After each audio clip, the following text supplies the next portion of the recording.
Naledi Mbeki thought she had moved on from her past. 5 years was a long time. Long enough to build a new life. Long enough to forget the man who once promised her forever. Long enough to convince herself that walking away had been the right choice. But when she walked into that conference room in Seoul and saw Kang Seo-jun sitting at the head of the table, she realized something terrifying. 5 years was not long enough at all, and now she had to work with him for 6 months.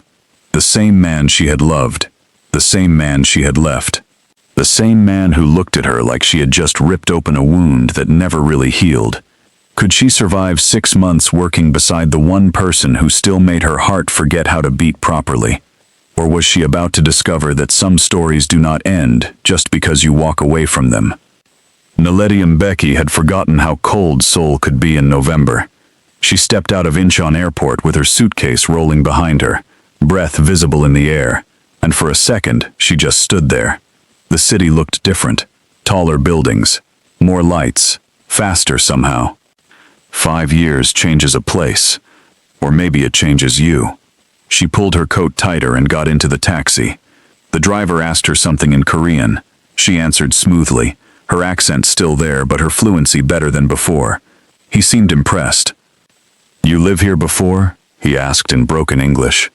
"A long time ago," she said. He nodded and didn't ask more questions. She was grateful for that. The city blurred past her window. Familiar streets mixed with new construction. She recognized a cafe she used to love. It was still there. That surprised her. She thought everything would have changed by now. Her phone buzzed. A message from her friend Clara. "You landed? How does it feel to be back?" Naledi typed quickly. "Strange. Like visiting a dream you already woke up from." Clara sent back a string of emojis. Naledi smiled and put her phone away. She was here for work. That was it. A 6-month contract with one of Seoul's biggest luxury hotel groups. The kind of opportunity people in her field would kill for. She had earned this. She had worked hard for this. She was not here to dig up the past. The taxi dropped her off at a serviced apartment in Gangnam. Modern, clean, temporary, perfect. She unpacked slowly, hanging up the clothes she would need for tomorrow, her first day, the big meeting. She had prepared for weeks, reviewed every file, every detail. She knew this project inside and out. She could do this. She had to do this. That night, she barely slept. The next morning, Naledi woke up at 5:30. She showered, dressed in a sharp navy blazer and tailored pants, pulled her hair back into a neat bun. Professional, polished, in control. She looked at herself in the mirror. "You've got this," she whispered. Her reflection did not look convinced. Across the city, Kang Seo-jun sat in his office on the 42nd floor of the Kang Group headquarters. He had been awake since 4. Sleep was not something he did much of anymore. He reviewed the documents in front of him for the 3rd time. The new hotel project, the consulting firm they had hired, the project lead who would present today. His assistant had sent him the name last week. He had not paid attention. He trusted the firm. They always sent their best people. He glanced at the clock. 7:15. The meeting was at 9. He stood and walked to the window. Seoul stretched out below him, waking up slowly. He liked this time of day, before the chaos, before the noise. His phone rang. His mother. He answered. "Good morning." "Seo-jun, did you forget about dinner on Saturday?" He had not forgotten. He had hoped she would. "I'll be there," he said. "Good. I invited someone I want you to meet. Yoon-hae Rin. Lovely family. Very elegant." He closed his eyes. "Mother, just dinner, Seo-jun. You are 33 years old. You cannot work forever." "I'll be there," he repeated, his voice flat. She said something else, but he was not really listening. He ended the call politely and set the phone down. He did not want to meet Yoon-hae Rin. He did not want to meet anyone. He had tried that already. It never worked. At 8:45, Naledi walked into the Kang Group building. The lobby was massive. Marble, glass, expensive art on the walls. She had been here before, years ago, back when she was someone different. She shook the thought away and checked in at the reception desk. A young woman handed her a visitor badge and directed her to the elevators. 42nd floor, conference room B. Naledi thanked her and stepped into the elevator. As the doors closed, she caught her reflection in the polished metal. She looked calm. Good. That was the goal. The elevator climbed. Her stomach felt tight. She told herself it was just nerves. Normal first-day nerves. The doors opened. She stepped out into a sleek hallway. A woman in her late 20s approached her with a warm smile. Miss Mbeki? Yes. I'm Ji-hyun, executive assistant to the CEO. Welcome. The team is already in the conference room. Follow me. Naledi followed her down the hall. Ji-hyun made polite small talk about the weather and the project. Naledi answered on autopilot. Her mind was running through her presentation. The key points. The data. Ji-hyun stopped in front of a large door. Ready? She asked. Naledi nodded. Ji-hyun opened the door. The room was full. Around 12 people sat around a long table.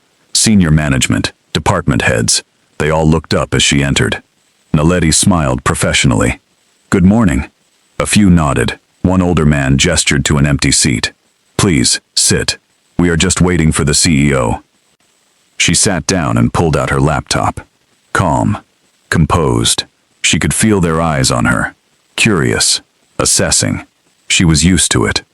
The door opened again. Sorry for the delay, a familiar voice said. Naledi's hands froze on her keyboard. No. No. She looked up. Seo-jun walked into the room, head down, reading something on his tablet. He moved toward the head of the table. He still walked the same way. Confident, precise, like he knew exactly where he belonged. He looked up. Their eyes met. The room disappeared.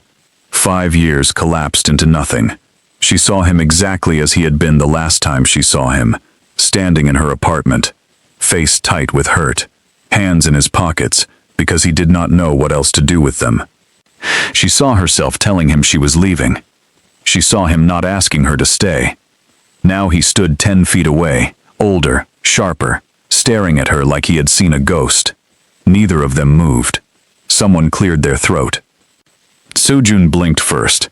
His expression smoothed into something unreadable. He looked away and set his tablet down. Let's begin, he said. His voice was colder than she remembered. The meeting started. Naledi barely heard the introductions. Her pulse was too loud. She forced herself to focus, to breathe, to be professional. When it was her turn to present, she stood. Her legs felt unsteady, but her voice came out clear. She walked them through the project plan. Guest experience strategy, design concepts, timeline, budget. She had done this 100 times. She could do it in her sleep. But she felt his eyes on her the entire time. When she finished, there was a pause. Then the older man who had greeted her earlier nodded approvingly. Impressive. I think this direction is exactly what we need. A few others agreed. Seo-jun said nothing. Naledi sat down. She did not look at him. The meeting continued. Other departments gave updates. Seo-jun asked questions. Made decisions. He was good at this. She could see that. He had grown into the role. Finally, after an hour, the meeting ended. People began to gather their things. Naledi packed up quickly. She needed to get out of this room. Miss Mbeki, a moment. She froze. Seo-jun stood at the head of the table. Everyone else had left. It was just the two of them. She turned slowly. Yes? He looked at her for a long moment. His face gave away nothing. I was not informed that you would be leading this project, he said. I was not informed that you were the CEO, she replied. Silence. This is a problem, he said quietly. Her chest tightened. Why? You know why. She lifted her chin. If you have a professional concern, I am happy to address it. If this is personal, then I suggest we keep it separate. His jaw tightened. Can you do that? Can you? She shot back. Another silence, longer this time. Finally, he said, I will have someone reach out to the consulting firm about a replacement. Her stomach dropped. Excuse me? This arrangement will not work. Anger flared in her chest. You are removing me from the project. I am making a business decision. Based on what? My presentation was solid. You heard the feedback. This is not about your work. Then what is it about? Seo-jun. His name came out before she could stop it. The formality between them cracked. He looked at her, really looked at her, and for a second, she saw something raw in his eyes. Then it was gone. I will have Ji-hyun follow up with you, he said. He walked out. Naledi stood there, hands shaking. She had come here to do a job, to build her career, to prove to herself that she had made the right choice 5 years ago, and he was going to take it away. Not this time. If you are enjoying this story so far, do me a favor. Hit that like button and drop a comment telling me where you are listening from. I love hearing from you. And trust me, you do not want to miss what happens next. Naledi did not go back to her apartment. She went straight to Ji-hyun's desk. Ji-hyun looked up, surprised. Miss Mbeki, is everything okay? I need to speak to the CEO again. Ji-hyun hesitated. He is in back-to-back meetings all afternoon. Then I will wait. Something in Naledi's tone made Ji-hyun pause. She glanced at her computer screen, then back at Naledi. Let me see what I can do, she said carefully. 20 minutes later, Naledi was standing outside Seo-jun's office. Ji-hyun knocked once and opened the door. Sir, Miss Mbeki is here. Seo-jun looked up from his desk. His expression hardened. I said I would have you follow up. She insists, Ji-hyun said nervously. Naledi stepped past her into the office. Thank you, Ji-hyun. Ji-hyun glanced between them and quickly left, closing the door behind her. Seo-jun stood. This is not appropriate. Neither is removing me from a project without cause, Naledi said. I do not owe you an explanation. You owe me a professional one. They stared at each other. You want a professional reason? He said. Fine. I do not think you are the right fit. Based on what criteria? My judgment. Your judgment is personal. My company. My decision. She stepped closer. I did not come back to Seoul to run away from you. That stopped him. She continued, her voice steady. I came here because I earned this contract. Because I am good at what I do. If you do not want me on this project, fine. But you will have to give me a real reason, not whatever this is. He looked at her for a long time. You left, he said finally. Yes. You did not come back. No. And now you are here, in my building, working on my project. Yes. And you expect me to be fine with that. She swallowed hard. I expect you to be professional. He laughed. It was not a happy sound. Professional? Yes? You think I can sit in meetings with you and be professional? I do not know, Seo-jun. Can you? His hands curled into fists at his sides. I do not know. The honesty surprised her. She softened slightly. I am not here to hurt you. Then why are you here? I told you. For work. That is all? She hesitated. That is all. He searched her face, looking for something. She did not know what. Finally, he sat back down. You have 2 weeks. What? 2 weeks to prove you can handle this project without it becoming a problem. If I see any sign that this arrangement is not working, you are out, non-negotiable. It was not what she wanted, but it was better than nothing.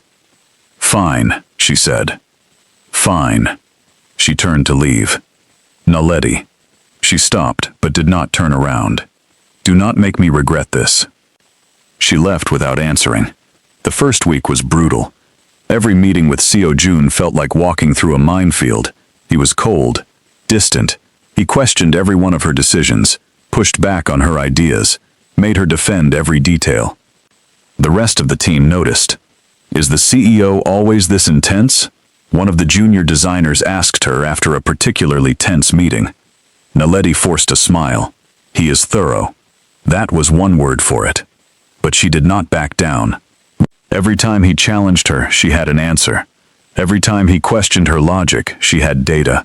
She was not going to let him intimidate her, even if his presence made her heart race every time he walked into a room. By the end of the week, she was exhausted. She met Clara for coffee on Saturday morning. Clara worked in marketing for a tech company and had been Naledi's closest friend since she moved back to Seoul. "You look terrible," Clara said bluntly. "Thank you. Rough week?" "You have no idea." Clara studied her. "Is it the project or the CEO?" Naledi had told Clara about Seo-jun. Not everything, but enough. "Both," Naledi admitted. "Is he being unfair?" "No. That is the problem. He is being completely professional, just cold. And that bothers you." "It should not." Clara sipped her coffee. "But it does." Naledi did not answer. "Do you still have feelings for him?" Clara asked gently. "No, Naledi, I do not. I just thought maybe enough time had passed that we could be normal around each other. 5 years is not enough time when you were planning to marry someone." Naledi flinched. "We never got that far. You talked about it. Talking is not the same as doing." Clara leaned back. "So what are you going to do?" "My job. Finish the contract. Go back to my life." "I sound simple." "It is simple. Then why do you look so miserable?" Naledi did not have an answer for that. Meanwhile, Seo-jun was having his own terrible week. He had convinced himself that seeing Naledi again would not affect him. That 5 years had been enough time to move on, that he was over it. He was wrong. Every time she walked into a meeting, his focus shattered. Every time she spoke, he heard echoes of old conversations. Every time she smiled at someone else on the team, something in his chest twisted. It was unbearable. "You are staring," his friend and CFO Min-jae said during a budget review meeting. Seo-jun blinked. "What?" "At Miss Mbeki. You have been staring at her for the past 5 minutes." Naledi was across the room, discussing something with the design team. She had not noticed. "I was listening," Seo-jun said. "You were staring," Min-jae repeated. "Everyone can see it." Seo-jun looked away. "The meeting is over. Get back to work." Min-jae stood but did not leave immediately. "You know you cannot avoid this forever." "I am not avoiding anything. You are miserable." "I am fine." Seo-jun. "Drop it, Min-jae." Min-jae sighed and left. Seo-jun stayed in his office until late that night. He told himself it was because he had work to do. But really, he just did not want to go home to an empty apartment and think about the fact that Naledi was back in Seoul and he could not have her. On Monday of the second week, everything changed. There was a major presentation to the board. Naledi was scheduled to present the updated guest experience strategy. It was a big deal. If the board approved it, the project moved forward. If they did not, months of work would be scrapped. Naledi had prepared obsessively. She knew this presentation backwards and forwards. But the night before, her laptop crashed. Completely. No warning. Just dead. She tried everything. Restarting, safe mode, recovery options. Nothing worked. Her files were backed up to the cloud, but all her notes, her carefully timed slides, her entire presentation flow was on that laptop. It was midnight. The presentation was at 9 in the morning.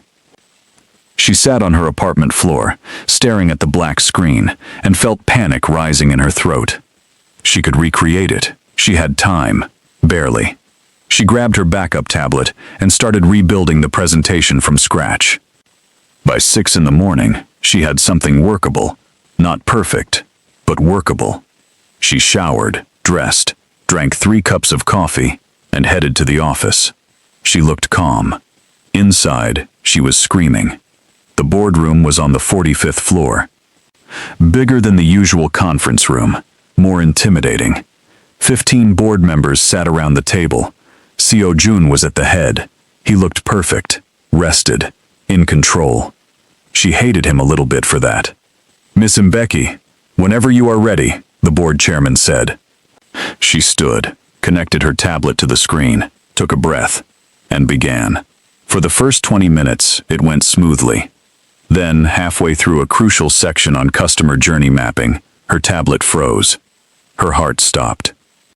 She tapped the screen. Nothing. The board members shifted in their seats. Seo-jun's eyes narrowed. She swallowed hard. "My apologies. Technical difficulty." She forced the tablet to restart. It took 30 seconds. It felt like an hour. When it came back on, she had lost her place. She found it again, kept going. But the flow was broken. She could feel herself losing them. When she finished, the room was silent. Not the good kind of silent. The board chairman cleared his throat. "Thank you, Miss Mbeki. We will take this under advisement." That was code for "we are not impressed." She sat down, her face hot. The meeting continued.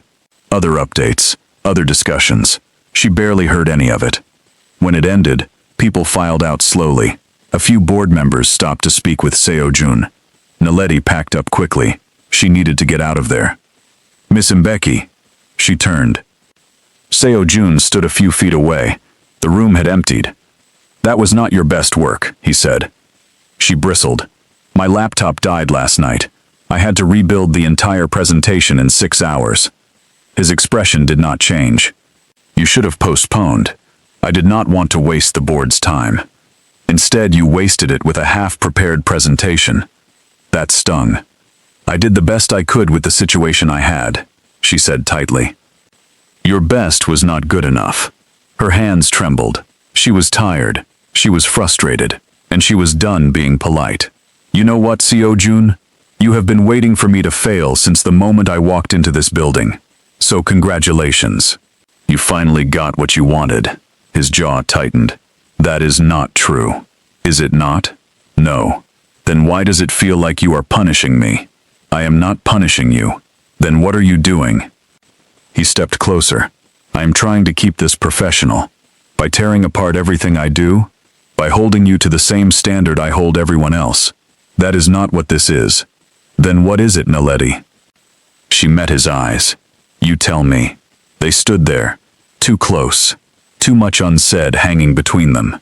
Finally, Seo-jun stepped back. "Fix the presentation," he said quietly. "You have until Friday to present it again. Do it right this time." He walked out. Naledi stood there, shaking. She was not sure if she wanted to scream or cry. Maybe both.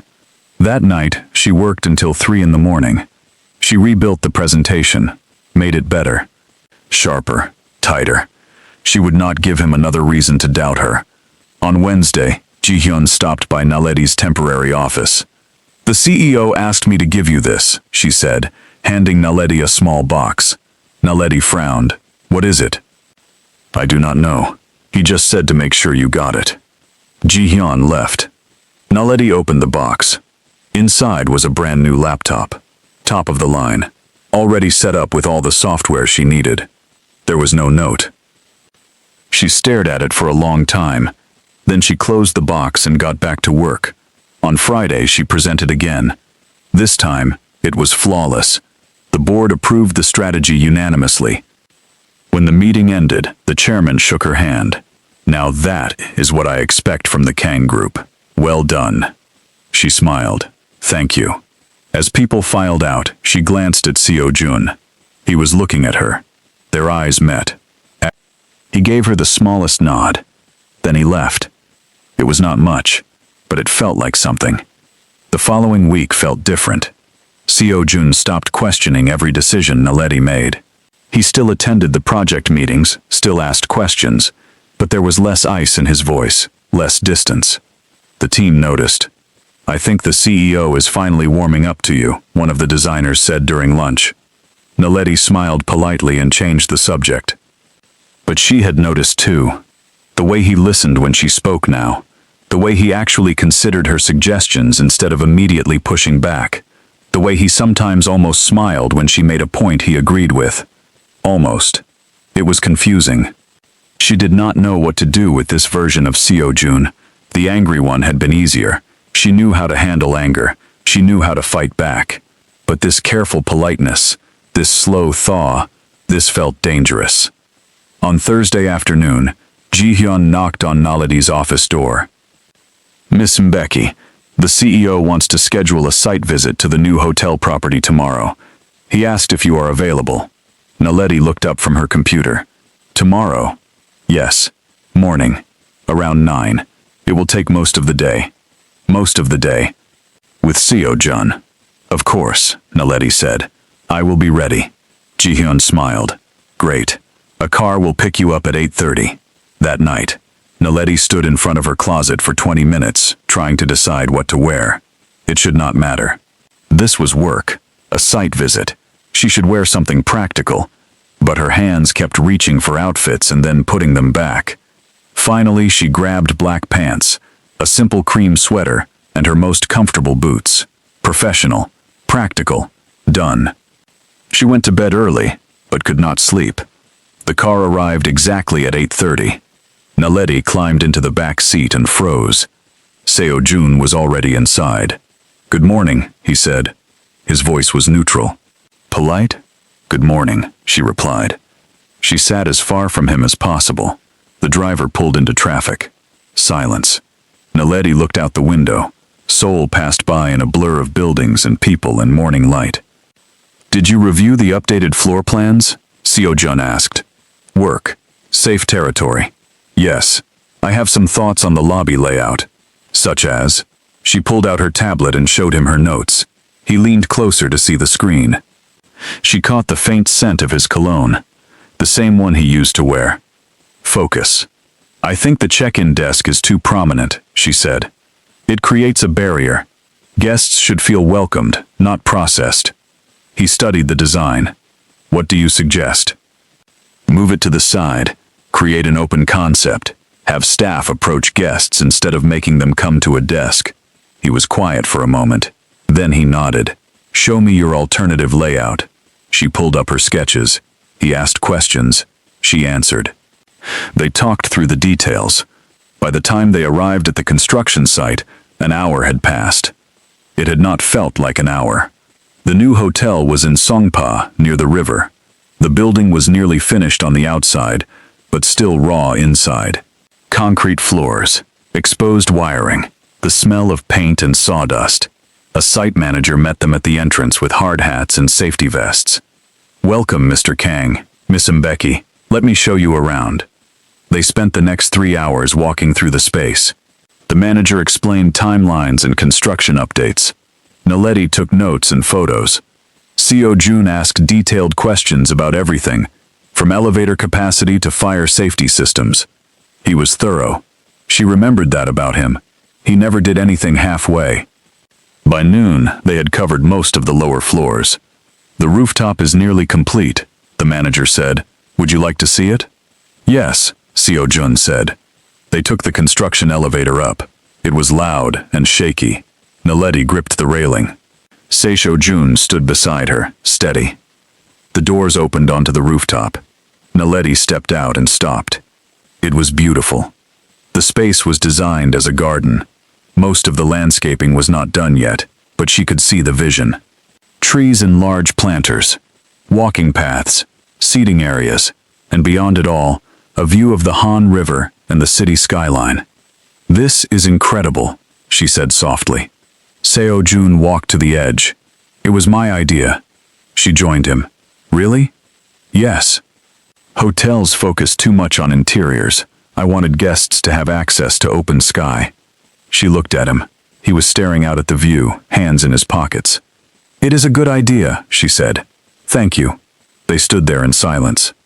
The wind was cold, but not unpleasant. Do you remember the rooftop at your old apartment? He asked suddenly. She went still. Yes. We used to sit up there for hours.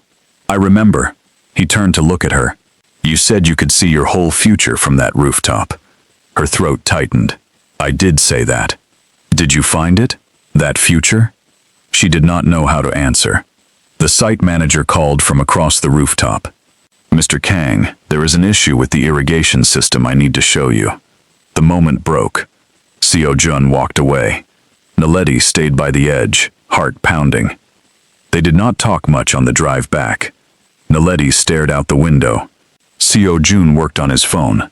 The silence was heavy, but not quite uncomfortable. When the car stopped in front of her building, she reached for the door handle. Naledi. She paused.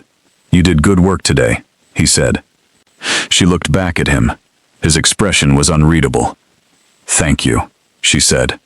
She got out, and the car drove away. Inside her apartment, she She dropped her bag and sat on the couch. Her phone buzzed. Clara. Dinner tomorrow? I need details about this mysterious CEO. Naledi smiled and typed back. Yes, I need wine and advice. Both can be arranged.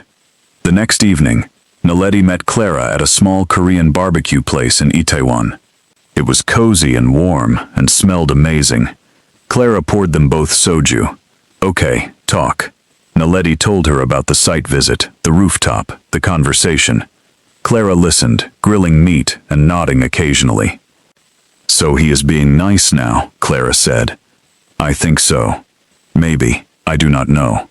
And that scares you? Yes. Why? Naledi sighed. Because when he was cold, I could be angry. Anger is easy. But this, whatever this is, I do not know what to do with it. Clara flipped a piece of beef. Do you still love him? No. Naledi, I do not. I loved who he was 5 years ago. That person does not exist anymore. Are you sure about that? Naledi did not answer. Clara put down her chopsticks. Here is what I think. You are terrified that if you let yourself feel anything, you will end up right back where you were 5 years ago, heartbroken and leaving. That is not going to happen. Because you are leaving anyway in 6 months. Exactly. So what is the harm in being honest about how you feel? Because feelings make everything complicated. Clara laughed. Naledi, it is already complicated. You are working with your ex. You think about him constantly. You notice when he is nice to you. It cannot get more complicated than that. Naledi groaned and drank her soju. Clara was right. She hated that Clara was right. On Monday, Naledi arrived at work to find an envelope on her desk. Inside was an invitation. Kang Group Annual Charity Gala. Black tie. This Saturday. There was a handwritten note from Ji-hyun. The CEO requested your attendance. Client relationship building opportunity. Naledi stared at the invitation. A gala. With Seo-jun. She should say no. But this was part of her job. Networking. Representing the project. She texted Clara. I need to go dress shopping. Emergency. Clara responded immediately. Say no more. I know a place. On Saturday evening, Naledi stood in front of her mirror. The dress was deep emerald green. Simple. Elegant. It fit perfectly. Clara had good taste. Naledi pulled her hair into a low bun, put on minimal jewelry, and took a breath. You can do this. It is just a work event. The gala was at one of the Kang Group's luxury hotels in Gangnam. When Naledi arrived, the ballroom was already full. Beautiful people in expensive clothes, champagne, soft music. She felt out of place. Miss Mbeki. She turned. Ji-hyun appeared beside her, smiling. You look beautiful. Come, let me introduce you to some people. For the next hour, Naledi networked. She met investors, board members, business partners. She smiled, made small talk, represented the project well. She did not see Seo-jun. Then the crowd shifted, and there he was. Standing near the bar, talking to someone. A woman. She was stunning.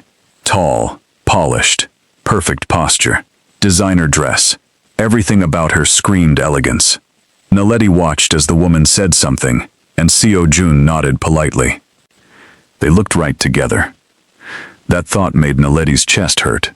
She turned away and grabbed a glass of champagne from a passing server. That is, Yoon Hye-rin, a voice said beside her. Naledi looked over. Min Jae, the CFO, stood there with a knowing smile. I am sorry, Naledi said. The woman talking to Seo-jun, Yoon Hye-rin, his mother has been trying to set them up for months. Something cold settled in Naledi's stomach. Oh. She is perfect on paper, Min Jae continued. Right family, right education, right everything. That is nice, Naledi said flatly. Min Jae looked at her, but he is not interested. Naledi met his eyes. That is none of my business. Is it not? Before she could answer, someone called Min Jae away. Naledi stood there, champagne in hand, trying not to look at Seo-jun and Hye-rin. She failed. They were still talking. Hye-rin laughed at something. Seo-jun smiled politely. Naledi drained her champagne and decided she had done enough networking for one night. She was heading toward the exit when someone touched her elbow. She turned. Seo-jun. Leaving already? He asked. Up close, he looked tired, but good. He always looked good in formal wear. Stop it. I have an early morning, she lied. It is 9:30. I like to be prepared. His mouth almost twitched into a smile. You did well tonight. Several board members mentioned how impressed they were with you. Thank you. Silence.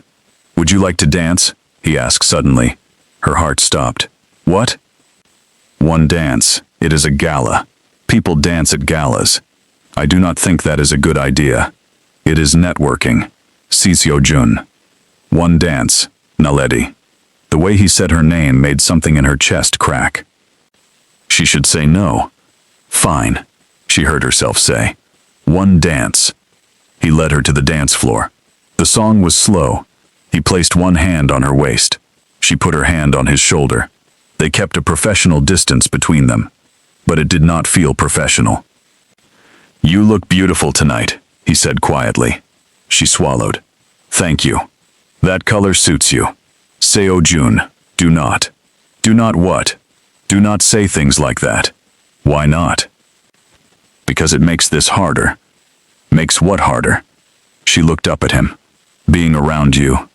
His hand tightened slightly on her waist. Do you think this is easy for me? I do not know what this is for you. It is torture, he said simply. Her breath caught.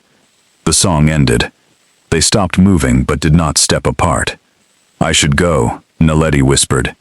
Yes, he agreed. Neither of them moved. Then someone bumped into them and the spell broke. Naledi stepped back. Good night, Seo-jun. She walked away before he could respond. Outside, she waited for her taxi, heart racing. What was she doing? Her phone buzzed. A text from an unknown number. Get home safe. She knew who it was. She did not respond, but she did not delete it either. The next week, Naledi threw herself into work. She avoided unnecessary interactions with Seo-jun, kept everything strictly professional, email communication only when possible. If he noticed, he did not comment. On Wednesday, she was working late in her office when there was a knock on the door. Come in. Hye-rin walked in. Naledi blinked in surprise. Miss Yoon. Please, call me Hye-rin. She smiled warmly. Do you have a moment? Of course. Please, sit. Hye-rin sat gracefully. She looked perfect even in casual clothes. I wanted to introduce myself properly, Hye-rin said. I saw you at the gala, but did not get a chance to speak with you. It was a busy evening, Naledi said carefully.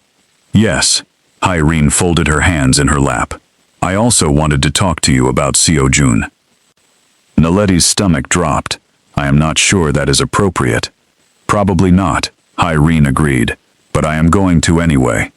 Naledi waited. Hye-rin looked at her directly. He does not love me. Naledi did not know what to say. His mother wants him to, Hye-rin continued. I would not mind if he did. He is a good man, but he does not. Why are you telling me this?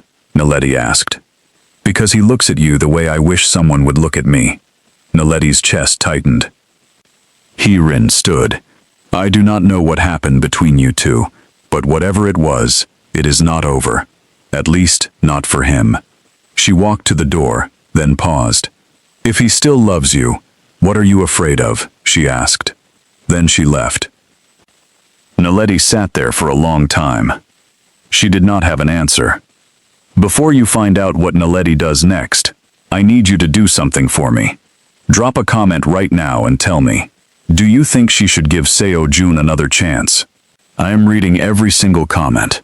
Let me know what you think. That weekend, Naledi decided she needed distance. She spent Saturday exploring parts of Seoul she had never been to before, took herself to museums, ate street food, tried to clear her head. It did not work. Everywhere she went, she thought about Seo-jun. On Sunday evening, her phone rang. Seo-jun. She stared at it for 3 rings before answering. Hello? Are you busy? He asked. Not really. Why? I am at the office. There is an issue with the vendor contracts. I could use your input. It was Sunday night. He was at the office. Of course he was. I can be there in 40 minutes, she said. Thank you. She changed into jeans and a sweater and headed out. The building was almost empty on a Sunday night. Her footsteps echoed in the lobby. She took the elevator to the 42nd floor. Seo-jun's office light was on. She knocked. Come in. He was at his desk, surrounded by papers. He looked exhausted. When did you last eat? She asked. He glanced up. This morning, maybe. Maybe? I had coffee. She shook her head. Coffee is not food. It has calories. Seo-jun. He almost smiled. I will eat later. You will eat now. Where are the contracts? He pointed to a stack of documents. The vendor is trying to change terms we already agreed on. I need to know if it affects your design timeline. She sat down and started reading. An hour later, they had worked through the entire issue. If we push back on Clause 7 but agree to Clause 9 with modifications, it should work, Naledi said. Seo-jun nodded. I will have legal draft the response tomorrow. He leaned back in his chair and rubbed his eyes. You work too much, Naledi said. So do you. That is different. How? I actually remember to eat. He laughed. Actually laughed. It was brief, but real. Naledi's heart did something complicated. There is a convenience store downstairs that stays open late, she said. Come on. Naledi, you need food. I am not leaving until you eat something. So you can either come with me, or I will bring something back and watch you eat it. Your choice.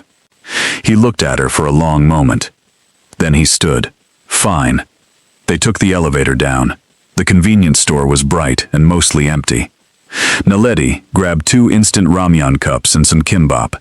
Seo-jun added a few more items without looking at what they were. They sat at the small tables by the window. The hot water machine hissed as they prepared the ramyeon. It felt surreal. Sitting in a convenience store at 10 at night with Seo-jun, eating cheap noodles. They used to do this all the time. Do you remember that time we tried to cook a real meal and almost burned down your kitchen? Naledi asked. Seo-jun smiled. You insisted we could make galbi-jum without a recipe. I was optimistic. You were stubborn. Same thing. He shook his head. We ordered pizza that night. Best pizza I ever had. They ate in comfortable silence for a few minutes. Then Seo-jun said, I missed this. Naledi looked up. Convenience store food? No. He met her eyes. This, talking to you, being around you without all the walls. Her throat went tight. Seo-jun, I know. I should not say things like that. Then why do you? Because I am tired of pretending I do not feel them. She set down her chopsticks.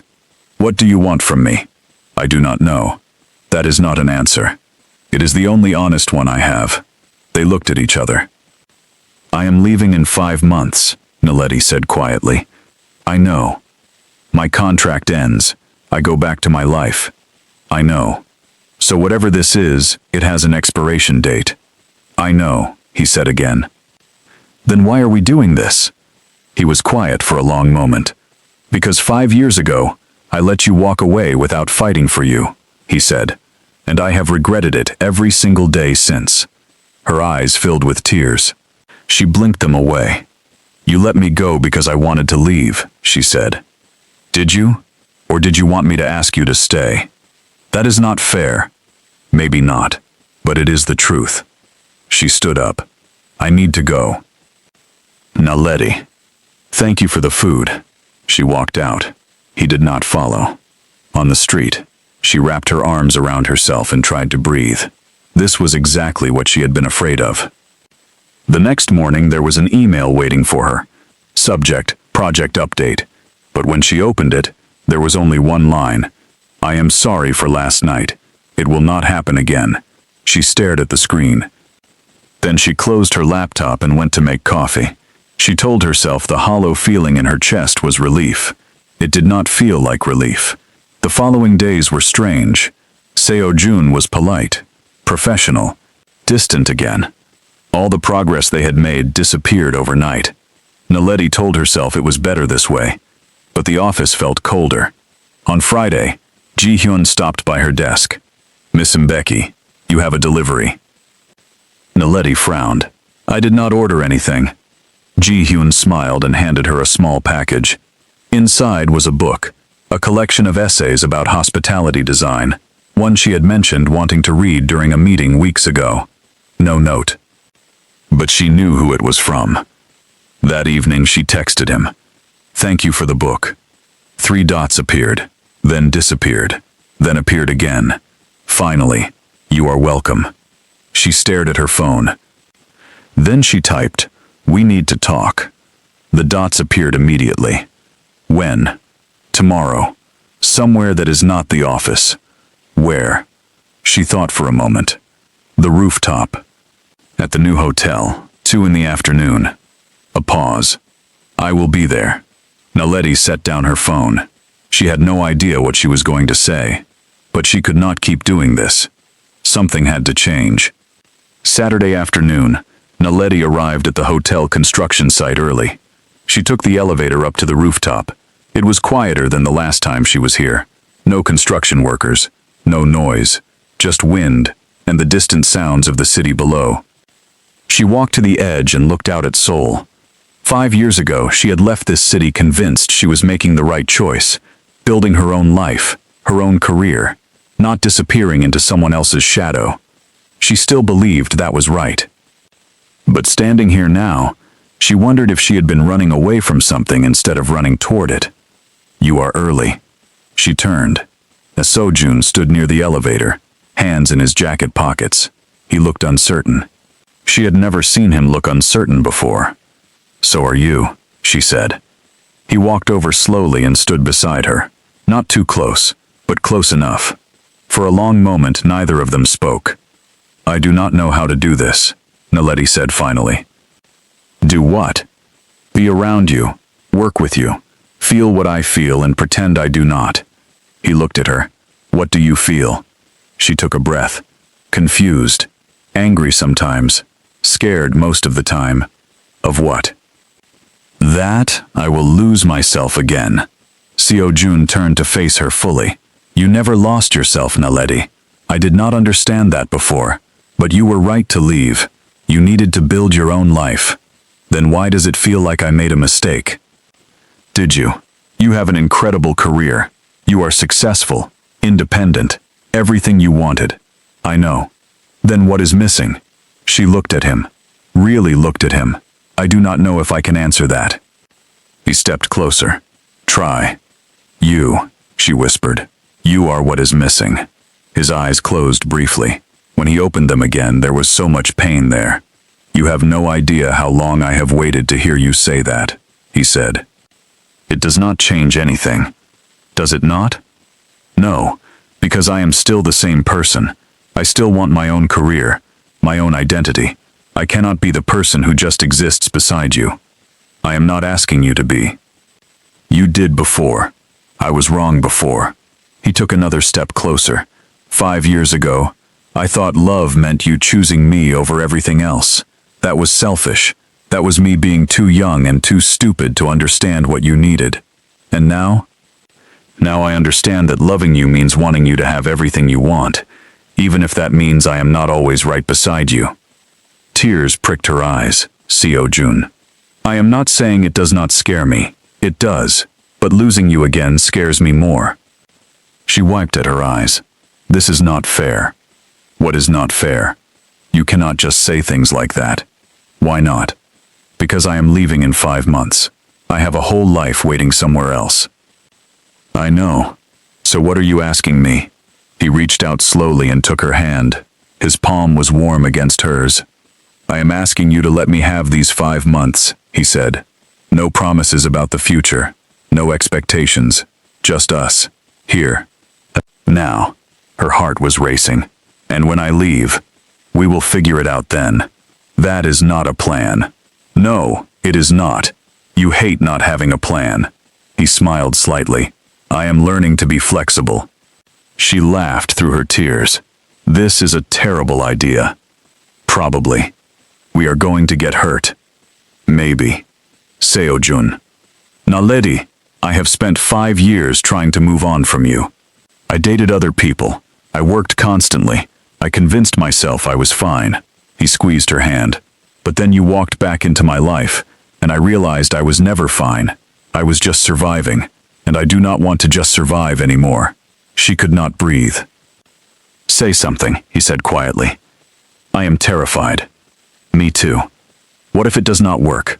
What if it does? She looked down at their joined hands. I do not know how to do this. Neither do I, but I want to try. She looked up at him. His eyes were so familiar. She had missed them, missed him, missed this. Okay, she whispered. Okay? Yes, okay. 5 months. We try. He smiled. Genuinely smiled. It transformed his whole face. And then he kissed her. It was soft at first. Tentative, like they were both afraid the other might disappear. But then Naledi's hands found their way to his jacket, and she pulled him closer. And Seo-jun's arm wrapped around her waist, and he held her like she was the most precious thing in the world. When they finally pulled apart, both of them were breathing hard. I have wanted to do that since the moment I saw you in that conference room, Seo-jun said. Naledi laughed. You looked like you wanted to throw me out of the building. I wanted to do both. She shook her head. This is crazy. Yes, people at work are going to notice. Let them. Seo-jun, you are the CEO, and you are a consultant on a fixed-term contract. There is no ethical violation. I checked. She pulled back to look at him. You checked. He had the grace to look embarrassed. Weeks ago. Weeks ago? I might have been thinking about this for a while. She laughed and kissed him again. They stayed on that rooftop for another hour, talking, holding hands, stealing kisses. It felt like being 25 again. But better, because they were not 25. They were adults who had lived and learned and hurt and grown. And maybe, just maybe, that would be enough. Over the next few weeks, everything changed. They kept the relationship quiet at first. Professional at work, but after hours, they were together constantly. Dinners at small restaurants, long walks along the Han River, movie nights at her apartment, morning coffee before work at his place. It was easy in a way it had never been before. I think you have gotten funnier, Naledi said one evening as they cooked dinner together in her tiny kitchen. I was always funny. You just never laughed at my jokes, Seo-jun replied. That is because they were not funny. He grabbed her around the waist and she squealed. Take it back. Never. He tickled her, and she laughed so hard she almost dropped the vegetables she was chopping. Okay. You are hilarious. Stop. He stopped, but did not let go. Just held her from behind, chin resting on her shoulder. I missed this, he said quietly. We literally saw each other 6 hours ago. Not what I meant. She turned in his arms. I know. They were happy. For 3 whole weeks they were just happy. And then the email came. Naledi was at her desk on a Tuesday afternoon when it arrived. Subject, job offer, Cape Town. She stared at it for a full minute before opening it. It was from one of the biggest hospitality management companies in South Africa. They wanted her to head their entire guest experience division. It was a dream position. More responsibility than she had ever had, better pay, a real leadership role. Everything she had worked toward. The offer was good, very good. They needed an answer in 2 weeks. She closed her laptop and put her head in her hands. That evening, she met Clara for drinks. You do not look happy, Clara observed. I got a job offer. That is good news, right? It is in Cape Town. Clara's face changed. Oh, it is an incredible position, exactly what I have been working toward. But Seo-jun. Clara sipped her wine. Have you told him? Not yet. When do they need an answer? 2 weeks. And how long is left on your contract here? 3 months. Clara sat back. So what are you going to do? I do not know. Did you love him? Naledi looked at her friend. Yes. Did you tell him that? No. Why not? Because we agreed this was just for now. No future plans, no expectations. Naledi, that was before. Things are different now. Are they? I am still leaving. That was always the plan. Plans change. Not mine. Clara gave her a look. You are scared. Of course I am scared. Of what? Of choosing him and losing myself again. Of staying here and resenting him in 5 years. Of building my whole life around someone else and waking up one day not knowing who I am anymore. Or, Clara said gently, you are scared of being happy. Naledi did not answer. That night, she accepted the job offer. She told herself it was the right decision. She still had 3 months with Seo-jun. That was enough. It had to be enough. She would tell him soon. Just not yet. But secrets have a way of coming out. 2 weeks later, Naledi was in a meeting when her phone buzzed. A message from the Cape Town company. Welcome to the team. We are so excited for you to start in July. She had forgotten to silence her notifications. The message flashed on her screen. Seo-jun, sitting across the table, saw it. His face went blank. The meeting ended 20 minutes later. Naledi tried to catch Seo-jun, but he walked out quickly. She found him in his office, staring out the window. Seo-jun, when were you going to tell me? His voice was flat. I was going to. When? The day before you left? That is not fair. He turned around. You accepted a job in Cape Town. Yes. When? 2 weeks ago. Something cracked in his expression. 2 weeks, you have known for 2 weeks and you did not say anything. I did not know how. How about the truth, Naledi? You could have tried the truth. I am trying now. Now that I found out by accident. She stepped closer. I was scared. Of what? Of this. Of hurting you. Of you asking me to stay. Would I have? She met his eyes. Would you? He looked at her for a long moment. No. That hurt more than she expected. Oh, she whispered. Because I promised I would not, he continued. I promised you could have your own life, your own career, that I would not ask you to choose. Seo-jun. But I wish you had told me. I know. I am sorry. He sat down heavily in his chair. When do you leave?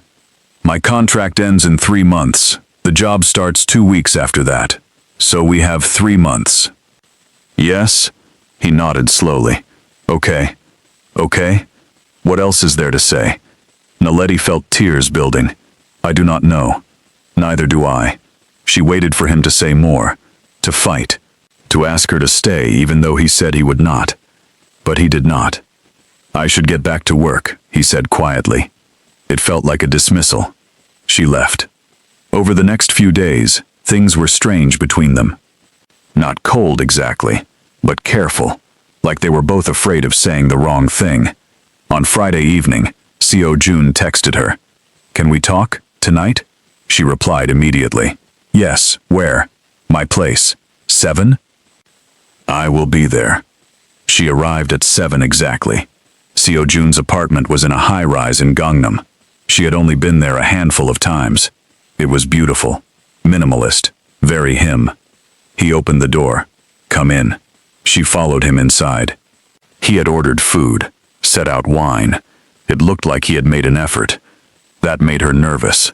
They sat on the couch, ate in near silence. Finally, Seo-jun set down his glass. I have been thinking, he said. About?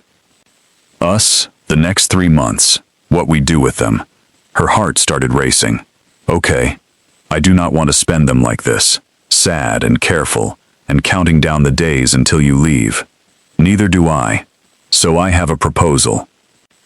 What kind of proposal? He turned to face her fully. Let me have these 3 months. Really have them. No holding back. No protecting ourselves. Just us. Seo-jun, that is only going to make it harder when I leave. I know. But I would rather have 3 real months with you than 3 months of this halfway thing we are doing now. She bit her lip. That is a lot of pain we are signing up for. Yes, but it is also 3 months of being happy, and I will take that. She looked at him. at this man who had somehow become even more important to her the second time around. "When I leave," she said carefully, "it is going to hurt. I know. Like really hurt. I know. And there is no guarantee we can make long-distance work. I know that too. Then why are you asking for this?" He reached out and took her hand. "Because 5 years ago, I let you go without really telling you how much you meant to me. I am not making that mistake again. So yes, in 3 months you are going to get on a plane. And yes, it is going to break my heart. But at least this time, you will know exactly how I feel." Tears spilled down her cheeks. How do you feel? "I love you," he said simply. "I never stopped loving you. And I am going to love you when you get on that plane. And I am probably going to love you for the rest of my life. That is just the truth." She was full on crying now. "That is not fair." "I know. I love you too." He smiled through his own tears. "I know." She launched herself at him. He caught her. They held each other and cried and kissed, and it was messy and real and perfect. 3 months, she whispered against his shoulder. 3 months, he agreed. They made the most of those 3 months. Seo-jun took time off work for the first time in years. They traveled to Jeju Island for a long weekend, explored the coast, ate too much seafood, stayed up late talking about everything and nothing. Naledi met his friends. He met Clara properly. They went to the movies and held hands like teenagers, cooked dinner together, fell asleep on the couch watching dramas. They were happy, but the countdown was always there. 90 days, 60 days, 30 days. With 3 weeks left, things started to feel desperate. They spent every possible moment together. Naledi started leaving clothes at his apartment. Seo-jun kept a toothbrush at hers. Little pieces of their lives tangled together, even as they both knew it was temporary. "What if you visited?" Naledi asked one night. They were in bed, her head on his chest, his fingers tracing patterns on her shoulder. "Cape Town?" he asked. "Yes. You could come visit. I could come back here sometimes. Long distance." "Yes."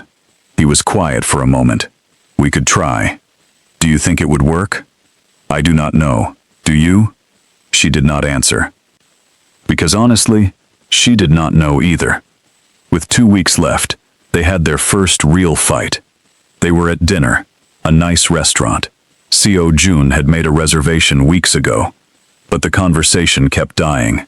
They were both distracted, both thinking about the deadline approaching. "You keep talking about leaving," Seo-jun said finally. Naledi looked up. "Because I am leaving." "I know, but you say it like you are reminding yourself, like you are trying to convince yourself." "That is not what I am doing." "Is it not?" "No, I am just being realistic." "About what?" "About the fact that I have a life outside this city, a career I have worked hard for, a job waiting for me." "I know all that, Naledi. Then why do you keep acting like I am abandoning you?" His expression hardened. "Because you did it once." The words landed like a slap. Naledi put down her fork. "That is not fair. It is the truth. I did not abandon you. I made a choice about my own life. And that choice was leaving me. And you let me go. Because I thought that was what you wanted." "It was what I wanted. Then why are you here now? Why did we do this again if you were just going to leave anyway?" His voice was rising. People at nearby tables were starting to look. Naledi stood up. "I need some air." She walked out of the restaurant. Seo-jun followed her. On the street, she turned on him. "You said you understood. You said you would not ask me to stay. I am not asking you to stay." "Then what is this?" "This is me being hurt that you are leaving. You do not get to be hurt. We both knew how this would end. Knowing something and feeling it are not the same thing." She wrapped her arms around herself. "What do you want from me, Seo-jun?" "I want you to admit that leaving is not as easy as you are pretending it is." "Of course it is not easy. Do you think this is easy for me?" "Then why are you doing it?" "Because I have to." "Why?" "Because if I stay, I will lose myself." "How do you know that?" "Because it is what almost happened before." He stepped closer. "You were 25 years old. We both were. We were different people." Some things do not change. Everything changes, Naledi. We are not the same people we were 5 years ago. Maybe not, but I am still not willing to give up my career for a relationship. I am not asking you to. Yes, you are. You just will not say it directly. That is not true. Is it not? Then tell me, Seo-jun. If I stay, what happens? I give up the Cape Town job. I find something here. But this is your city, your company, your family. Where do I fit in all that? He did not answer right away. That silence told her everything. That is what I thought, she said quietly. Naledi, I should go. Do not walk away right now. I need space. We have 2 weeks left. I do not want to spend them fighting. Neither do I. That is why I am leaving. She turned and walked away. This time he let her go. That night, Naledi cried until she could not anymore. Then she called Clara. I messed up, she said. What happened? Naledi told her everything. The fight, the things they said, the look on Seo-jun's face when she walked away. Clara listened without interrupting. Do you want to stay in Seoul? Clara asked when Naledi finished.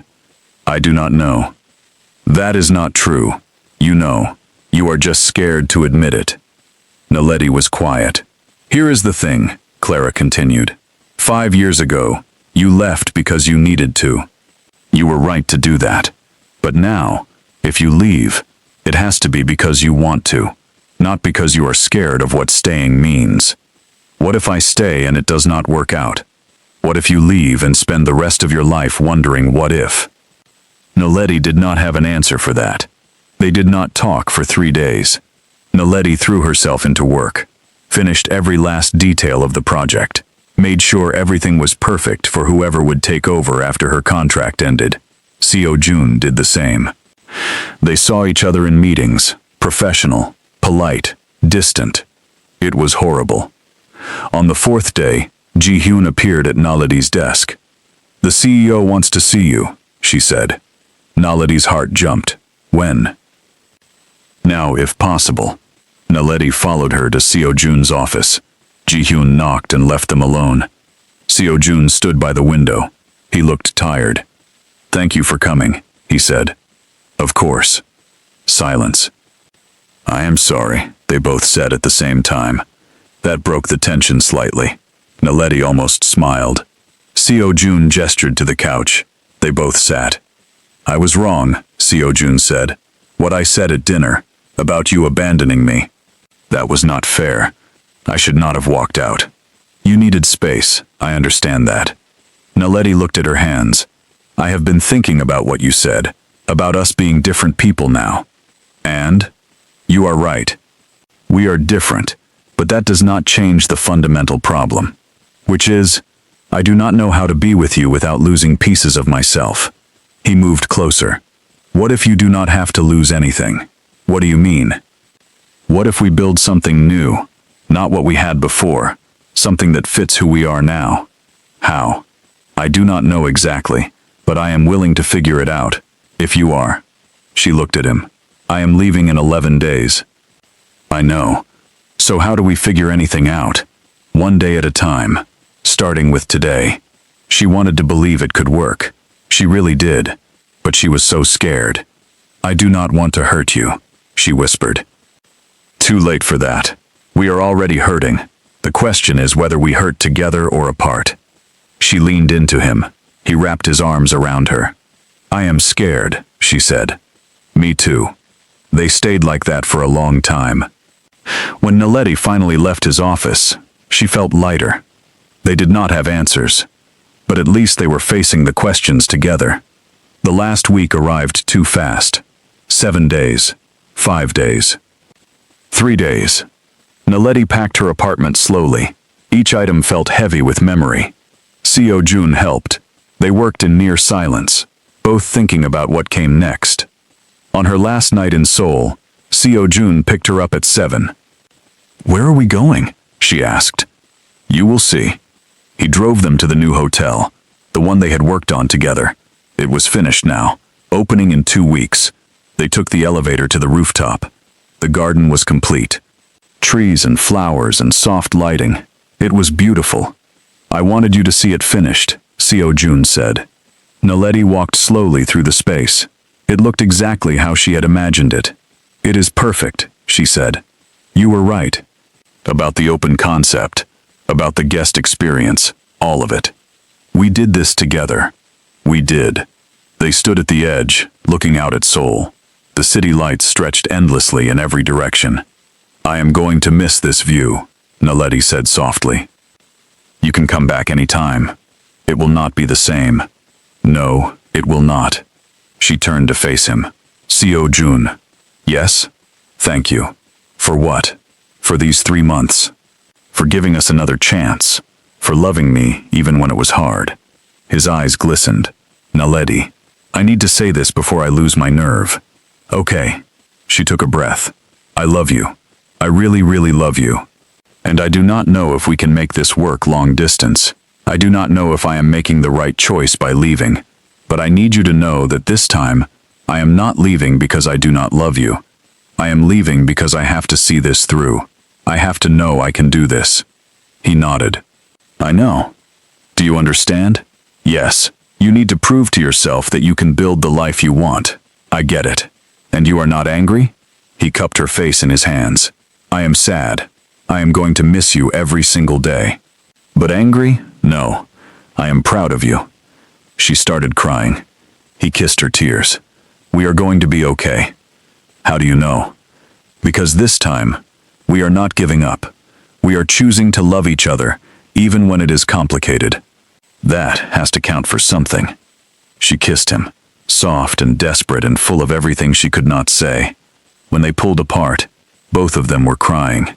I have to go, she whispered. My flight is early. I know. Will you take me to the airport? Of course. They held each other under the stars, on the rooftop they had stood on together months ago when everything was still uncertain. Some things were still uncertain. But some things were finally clear. The airport was crowded at 6 in the morning. Seo-jun pulled up to departures, helped Naledi with her bags. They stood facing each other on the sidewalk. This is it, Naledi said. For now. Seo-jun, I need to tell you something. What? She swallowed hard. If you asked me to stay right now, I do not know if I would have the strength to say no. He smiled sadly. That is why I am not going to ask. Why not? Because 5 years ago, I thought loving you meant asking you to choose me. I was wrong. Then what does loving me mean now? He took her hands. It means I want you to build the life you want. Even if I am not standing beside you every day. Her vision blurred with tears. And what if I want you beside me? His breath caught. Do you? Yes, no, I do not know. I am so confused. He pulled her close.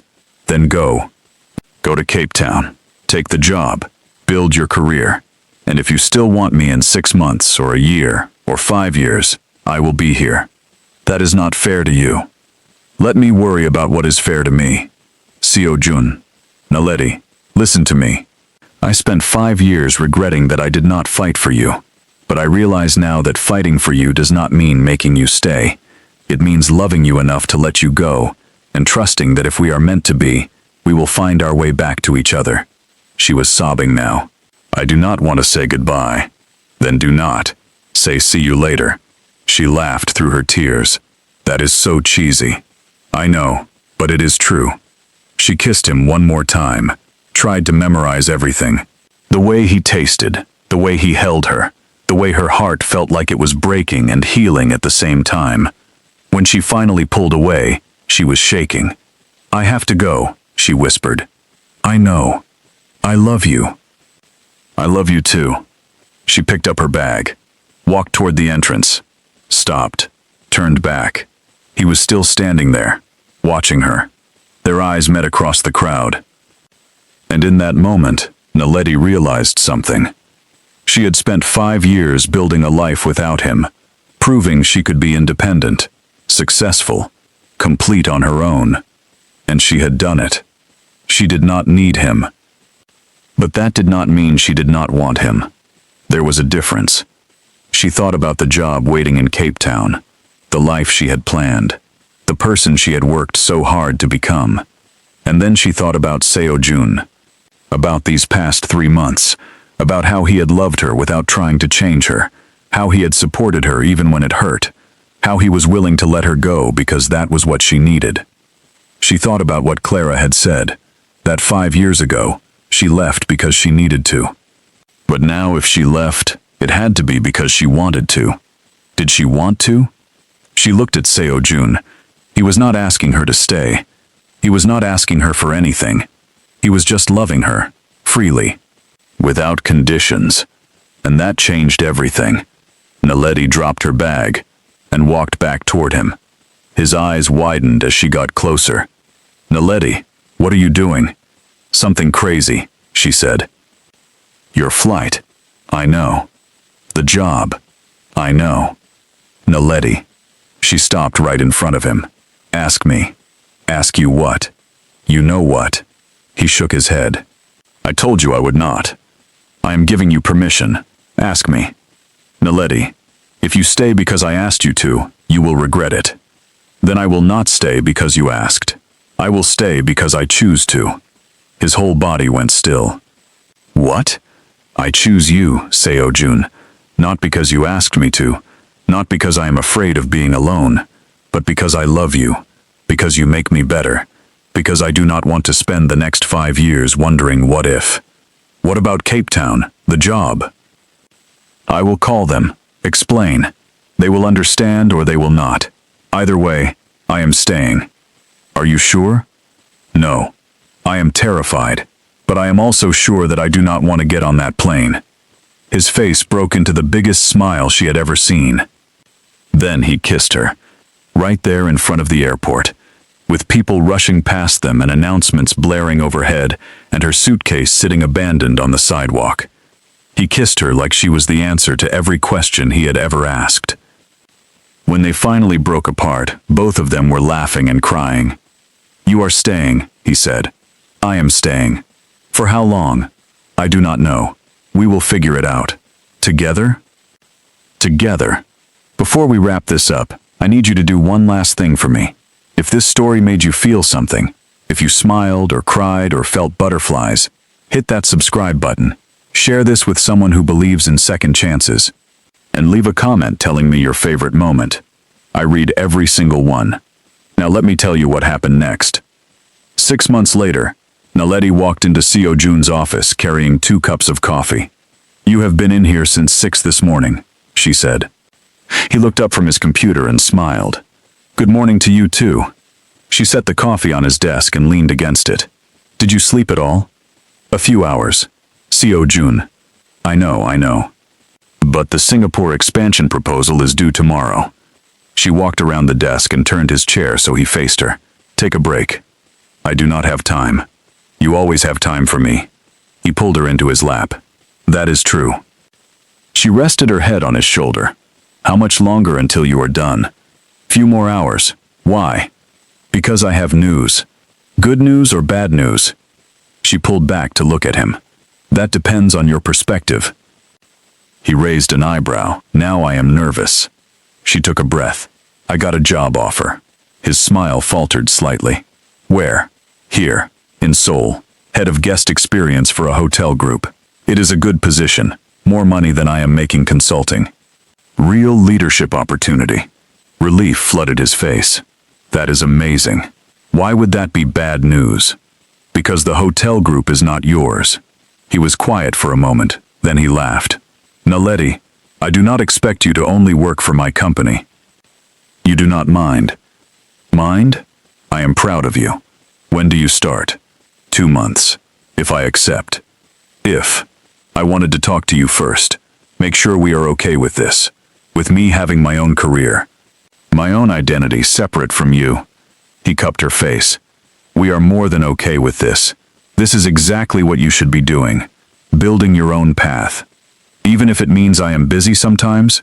If I have to travel occasionally? Yes. We will figure it out. That is what we do now. We figure things out together." She kissed him. "I love you. I love you too.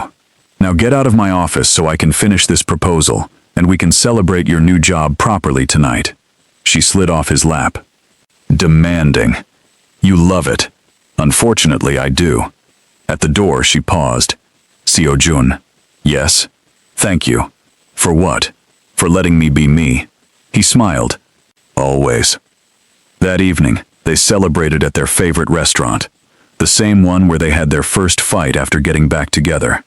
"Much better memories this time," Naledi said, raising her glass. Seo-jun clinked his glass against hers. "To new beginnings. To figuring it out as we go." They drank. Halfway through dinner, Seo-jun reached across the table and took her hand. "I have something to ask you," he said. Her heart jumped. "Okay." "Not that. Not yet. Maybe someday, but not yet." She laughed. "Then what?" "Move in with me." She blinked. "What?" "Move in with me. Your lease is up next month anyway. We spend every night together." "It makes sense." "Seo-jun, you do not have to decide right now. Just think about it." She did not need to think about it. "Yes," she said. "Yes? Yes. I will move in with you." His whole face lit up. "Really? Really?" He stood up, walked around the table and kissed her right there in the middle of the restaurant. People stared. Naledi did not care. Neither did Seo-jun. 3 months after that, Naledi woke up in their apartment to the smell of coffee and pancakes. She padded into the kitchen. Seo-jun was at the stove, still in his pajamas, attempting to flip a pancake. "You are going to burn the building down," she said. "Good morning to you too," he replied, grinning. She wrapped her arms around him from behind. "What is the occasion?" "Do I need an occasion to make my girlfriend breakfast?" "You hate cooking." "I am learning." "For you." Her heart melted. "You are disgustingly sweet sometimes." "Only sometimes?" "Do not push it." He flipped the pancake successfully. They both cheered. Over breakfast, Naledi's phone rang. Unknown number. "Hello?" "Miss Mbeki, this is Director Park from the Cape Town Hospitality Group." Naledi's stomach dropped. "Director Park, hello." Seo-jun looked at her questioningly. She held up a finger. "I apologize for calling out of the blue," Director Park continued. "But I wanted to reach out personally. We have a new opportunity. We are opening a luxury property in Seoul. We need someone to head the project.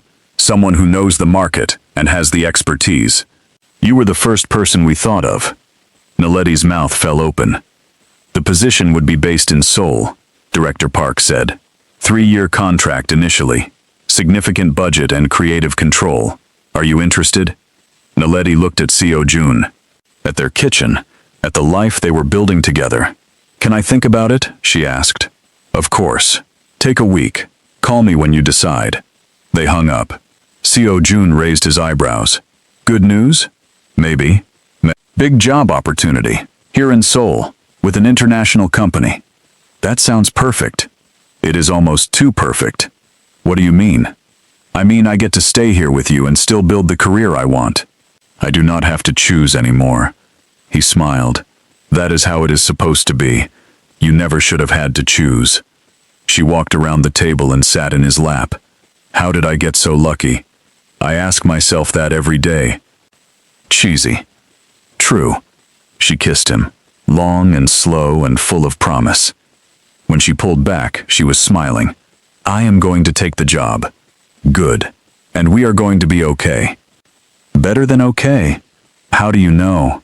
He tucked a strand of hair behind her ear. "Because we chose each other. And we keep choosing each other. Every single day. That is what makes this work." She rested her forehead against his. "I love you so much it scares me sometimes." "Good. Stay scared. Stay feeling everything. That is how you know it is real." Later that day, Naledi called Director Park and accepted the position. Then she called Clara. "I have news," Naledi said. "Good news or dramatic news?" "Both. I am taking a huge new job. Seo-jun and I are talking about the future, like the real future. And I think I am happy, Clara. Really, truly happy." "About time," Clara said. "I am proud of you." "For what?" "For choosing yourself. And for choosing him. For realizing you could do both." After they hung up, Naledi stood on their apartment balcony, looking out at Seoul. 5 years ago, she had left this city broken-hearted but determined. Now she was back, stronger, clearer, more herself than she had ever been. And this time, she was not alone. Seo-jun came up behind her and wrapped his arms around her waist. "What are you thinking about?" he asked. "How different everything is now." Better different? So much better. They stood there together as the sun set over Seoul, painting the sky in shades of orange and pink. "Naledi?" Seo-jun said quietly. "Yes?" "Thank you for coming back." She turned in his arms. "Thank you for waiting." "I would have waited forever." Cheesy. True. She laughed and kissed him. And in that moment, everything felt right. Not perfect, not without challenges ahead, but right. Because they were not the same people they had been 5 years ago. They had both grown, both changed, both learned. And now they were building something new. Something built on mutual respect and individual strength, and the kind of love that does not ask you to shrink yourself to fit. The kind of love that says, "I choose you, and I choose me, and somehow we will make both work." That was the love worth fighting for. That was the love worth staying for. And as Naledi stood on that balcony with Seo-jun's arms around her and Seoul stretching out before them, she knew with absolute certainty that she had made the right choice. Not because it was easy, but because it was hers. And that made all the difference. If this story touched your heart, do not keep it to yourself. Share it with someone who needs to hear it. Subscribe for more stories that will make you believe in love again. And remember, sometimes the best love stories are not about finding someone new. They are about finding your way back to someone who never really left your heart. Thank you for listening.